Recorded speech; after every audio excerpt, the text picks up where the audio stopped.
Have you done it yet? Have you stopped giving math time tests? It was such a staple. It was such a part of our curriculum for a very long time. In fact, I'm ashamed to tell you that I used to do it on the first day of school. I would give one every day for the first day of school, like the addition and the subtraction, and the next day the multiplication and the division.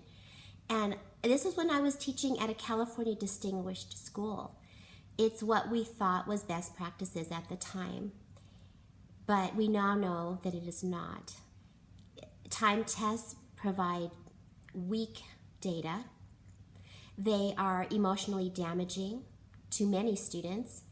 And when I think about how the students had to achieve all this mastery of time tests, and then they would go up front and get a certificate, and we'd take pictures and have their parents come for a school-wide assembly.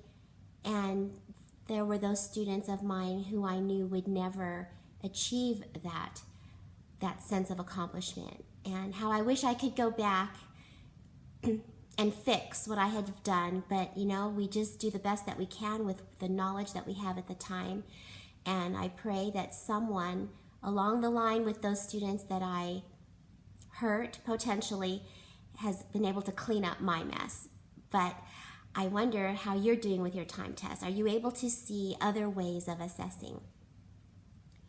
In fact, I'm still finding time tests in my classroom in folders, and I'm throwing them out. When I find them now, I throw them out. And that's hard for me to do because it's always, well, what if I need it? Well, are we ever going to go back and think that this is now best practices again? I really don't think so. So what we need are authentic strategies and enjoyable practice. And one of the best ways to do that is through games. And we'll be doing fluency games this year. But I want to show you about an assessment that I just learned of, and it's so simple that I can't believe I've never thought of it. I have never thought of this. Maybe you have, but it's called Talk Aloud. And you call your students up and you have some cards turned over on face down, and they will just pick two cards and turn them over, and this is a good one too. And you can do it with anything, with subtraction, except division, it won't work, but multiplication, addition, subtraction. And you have them tell you the strategy of how it is that they solve this problem.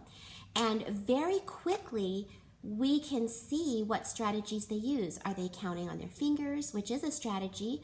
Are they using doubles plus one? Are they using doubles? Are they using sums of 10? What are they doing? And this will give us really valuable information that we could never get from a timed test.